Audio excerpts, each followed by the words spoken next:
Hello friends, welcome to grow for more. आज हम इस वीडियो में सुमाया इंडस्ट्रीज लिमिटेड के बारे में बात करेंगे और इसके साथ साथ ये भी जानेंगे कि किस तरह से कॉर्पोरेट लोन लेकर अपना अच्छा खासा प्रॉफिट कमाते हैं और कॉर्पोरेट लोन क्यों लेते हैं, इसके मैं बेनिफिट्स भी बताऊंगा। तो इस तरह से आपका फाइनेंशियल नॉलेज भी बढ़ेगा और साथ ही साथ इस कंपनी को समझने में आपको हेल्पफुल भी होगा। तो मैं सबसे पहले आपको एक इन्फॉर्मेशन दे दूं कि इस कंपनी ने इस साल 308 रुपए का एक बहुत ही बड़ा हाई बनाया था, लेकिन इस वक्त ये कंपनी मात्र 57 रुपए 20 पैसे पर ट्रेड कर रहा है। तो इस वक्त ये स्टॉक अपने हाई से बहुत ही ज्यादा लो पर है। तो इस कंपनी के बारे में आपको जरूर जानना चाहिए। यदि आपको इस कंपनी में लॉस हुआ है तो वो आप हमें कमेंट बॉक्स में कमेंट करके जरूर बता सकते हैं। और इस कंपनी को कवर करने का मेरा मोटिव ये है कि कंपनी में एक बहुत ही बड़ा चेंज देखने को मिला है जो इसके शेयर प्राइस में आने वाले टाइम में बदलाव ला सकता है, यानी कि ये बढ़ोतरी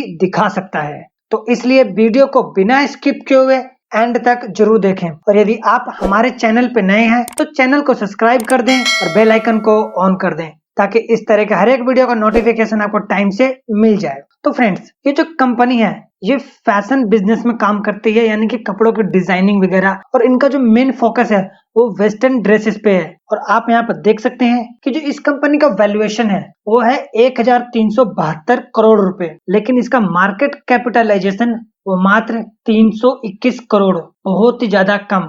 और इसका कम होने का ये रीजन है क्योंकि कंपनी के ऊपर 1058 करोड़ का कर्जा है। तो जब कंपनी का वैल्यूएशन माइनस इसके डेट को करते हैं तो ऑलमोस्ट उतना ही कंपनी का मार्केट कैपिटलाइजेशन होता है। और इस हिसाब से ये कंपनी इस वक्त बिल्कुल ही अपने फेयर मार्केट वैल्यू पर ट्रेड कर रही है। और ये जो कंपनी जो 300 रुपए के आसपास गई थी वो इसका बहुत ज्यादा हाई प्राइस था जो बिल्कुल ही नहीं होना चाहिए था। यदि उस समय आप इस स्टॉक में एंट्री लिए भी होगे तो आपने गलत टाइम पे एंट्री लिया है, तो इस वजह से आपको नुकसान हुआ है। और उसके बाद आप देख सकते हैं कि कंपनी का ROCE ये भी बहुत ही अच्छा है, 88% का, ROE 120%, 120% का। कंपनी का सेल्स ग्रोथ 210% जो अनएक्सपेक्टेबल है, और कंपनी का प्रॉफिट ग्रोथ 173%। और ये सारे के सारे जो ग्रोथ देखने को मिले हैं उसका मेन रीजन है कंपनी का डेट। जैसा कि आपने फिलहाल के न्यूज में तो देखा ही होगा कि अडानी ग्रुप अलग अलग बैंकों से भारी मात्रा में कर्ज उठा रही है और उन कर्ज को लेकर अलग अलग इंडस्ट्री में अलग अलग सेक्टर में अपने पैसे लगा रही है, तो जिसके कारण से कंपनी के शेयर प्राइस में भी हमें बढ़ोतरी देखने को मिल रही है। और ये ऐसी ही स्ट्रेटेजी अब यहाँ पर भी अपनाई गई है। और फ्रेंड्स, ये कंपनी का क्वार्टर रिजल्ट है और क्वार्टर रिजल्ट में आप देख सकते हैं कि सेल्स 1800 करोड़ रुपए का है और प्रॉफिट 182 करोड़ का। तो फ्रेंड्स, जो मैंने आपको शुरू में बताया कि कंपनी किस तरह से लोन लेकर प्रॉफिट कमाती है, उसका सबसे बड़ा बेनिफिट होता है टैक्स रिडक्शन का बेनिफिट, यानी कि जो उनका लायबिलिटी टैक्स पेमेंट बनता है उसको कम करना। कंपनी जब भी नेट प्रॉफिट कमाती है तो उसका एक हिस्सा टैक्स के रूप में गवर्नमेंट को जमा कराना पड़ता है। और जैसा कि आप यहाँ पर देख सकते हैं कि ये कंपनी का टैक्स है कभी 27%, 30%, तो इस तरह से कंपनी की लायबिलिटी बनती है। तो ऑलमोस्ट कंपनी को प्रॉफिट होने पे 20 से 30% का टैक्स देना पड़ता है। लेकिन इस टैक्स को कम करने के लिए कंपनियां क्या करती हैं कि वो ज्यादा लोन लेती हैं जिसपे उनको ज्यादा इंटरेस्ट पेमेंट करना पड़ता है। और जब कंपनियां ज्यादा लोन लेंगी और जब कंपनी ज्यादा इंटरेस्ट का पेमेंट करेंगी तो जिसकी वजह से कंपनी का जो नेट प्रॉफिट है वो हो जाएगा कम, और कंपनी का नेट प्रॉफिट कम तो उसका जो टैक्स है वो भी कम पेमेंट होगा। क्योंकि जब आप इसका ऑपरेटिंग प्रॉफिट देखोगे तो ऑपरेटिंग प्रॉफिट कंपनी का बेहतरीन है 525 करोड़ का, जो पिछले कई क्वार्टर में नहीं रहा है। और लोन लेने का दूसरा बेनिफिट ये होता है कि जो कंपनी का जो राइट्स है वो उन्हीं लोगों के पास रहता है जो पहले था, वरना यदि फर्दर राइट इशू या फिर कोई फर्दर शेयर्स को इशू करके लाते हैं तो जो कंपनी के राइट्स है वो और ज्यादा लोगों में डिवाइड हो जाता है। और इन्हीं दो बेनिफिट की वजह से कंपनियां लोन को ज्यादा रेफर करती हैं। और जब कंपनी प्रॉफिटेबल हो तो लोन का रीपेमेंट हम कुछ सालों में आराम से करके खत्म कर सकते हैं। तो जिसके बाद से जो लोन अमाउंट जो हमारा ग्रोथ देखने को मिला है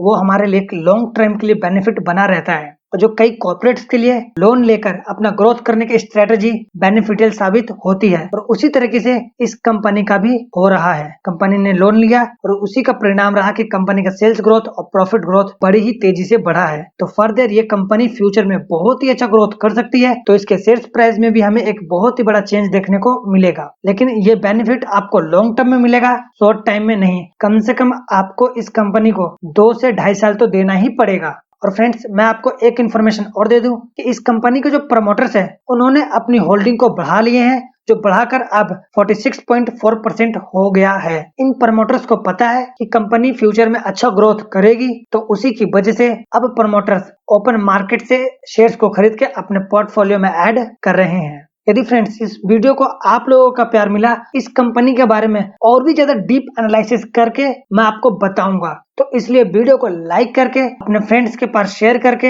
हमें इंस्टाग्राम पे टैग जरूर करें। यदि आपको कोई इस कंपनी के बारे में डाउट है तो वो आप हमसे कमेंट बॉक्स में पूछ सकते हैं, और इसके अलावा यदि आप कोई वैल्यू एडिशन करना चाहते हैं तो वो भी जरूर करें।